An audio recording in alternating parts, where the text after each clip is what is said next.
Hello there. Suddenly, whatever I search for in my Chrome browser, the results come from Bing.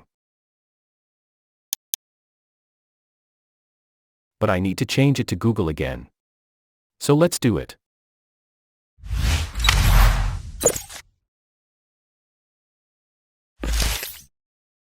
Go to 3 dots. Settings. Then Search Engine. Here you can see that the default one is Bing. Now change it to Google. Then if you expand it, here the search engine shown as Bing.